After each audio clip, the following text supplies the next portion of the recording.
আগামীকাল মঙ্গলবার range bound টাইপের মার্কেট দেখবেন নিফটি এবং ব্যাংক নিফটিতে। তিন ধরনের সিচুয়েশনই মার্কেটের মধ্যে হতে পারে। নিফটির জন্য যদি দেখা যায় যে ঠিক এই যে রেঞ্জটা দেখতে পাচ্ছেন, এই রেঞ্জটার মধ্যে যদি খুলে ওপরের দিকে যাক বা তলার দিকে আসুক, সেক্ষেত্রে নয়েজ দেখবেন, ট্রেডেবল মুভ কিন্তু ভালো থাকবে না। আর সেকেন্ড পসিবিলিটিস হচ্ছে যদি এই রেঞ্জটা ব্রেক করে কন্টিনিউ সাস্টেন করে যায় মর্নিং থেকে, তাহলে কিন্তু এখান থেকে একটা আপসাইড মুভমেন্ট পেতে পারেন। কতদূর পর্যন্ত পেতে পারেন? ফার্স্ট টার্গেট হিসাবে তো আপনারা পাবেন হচ্ছে 24,639-40 এই জায়গাটার কাছাকাছি। এখানে এসে দেখতে হবে যে মোমেন্টাম আছে কিনা। যতক্ষণ মোমেন্টাম থাকবে ততক্ষণই কিন্তু হোল্ড করবেন। মোমেন্টাম যেখানে লস হবে সেখানে গিয়ে এক্সিট হয়ে যাবেন। সেম সিচুয়েশন যদি দেখা যায় যে গ্যাপ ডাউনে খুলেছে, ঠিক এই রেঞ্জটাকে ব্রেক করে দিয়ে কন্টিনিউ মর্নিং থেকে সাস্টেন করছে, যেটা হচ্ছে 24,544, তাহলে কিন্তু এখান থেকে স্ট্রেট তলার দিকে ফল হবে। এবং সেক্ষেত্রে টার্গেট হিসাবে বলতে পারেন এত দূর পর্যন্ত ফার্স্ট, যেটা হচ্ছে 24,522। এখানে এসে দেখতে হবে যে মোমেন্টাম আছে কি না। মোমেন্টাম থাকলে তাহলে হোল্ড করবেন, স্টপ লসটাকে ট্রেল করবেন।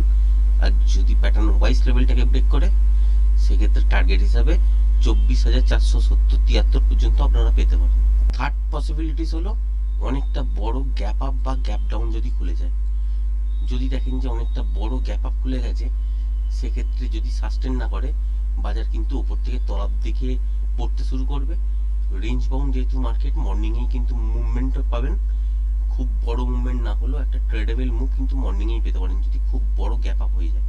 সেম সিচুয়েশন কিন্তু তলার দিকেও, যদি দেখা যায় যে অনেকটা বড় গ্যাপ ডাউন হয়ে গেছে, দেখলেন যে 24,420-30 এইসব জায়গা থেকে 450-460 এইসব জোনের মধ্যে খুলেছে বাজার, তাহলেও কিন্তু এখান থেকে উপরের দিকে মুভমেন্ট হয়তো পাবেন। সেক্ষেত্রে মর্নিং সেশনটাকেই আপনারা কিন্তু চুজ করতে পারেন। আদারওয়াইজ বেলা বাড়ার সাথে সাথে ট্রিকি নয়েজ কিন্তু আপনারা দেখবেন। সুতরাং যারা বিগিনার্স আছেন তারা কালকের দিনে মর্নিংয়ে যদি ট্রেড পান তো করবেন। বেলা বাড়ার সাথে সাথে কিন্তু ট্রিকি নয়েজ চলে আসবে। যারা ছোট ছোট স্ক্যাল্পিং ট্রেড করতে জানেন বা টেকনিক্যালটা জানেন, তারাই এক দুবার ট্রাই করবেন। যারা বিগিনার্স আছেন তারা ট্রাই কিন্তু করতে যাবেন না। শরীরটা প্রচন্ড খারাপ আছে, তাই বেশি কথা বলতে পারছি না। আশা করি ভিডিওটা পছন্দ হয়েছে। ভিডিওটা যদি পছন্দ হয়ে থাকে চ্যানেলটাকে লাইক, শেয়ার, সাবস্ক্রাইব করবেন। ধন্যবাদ।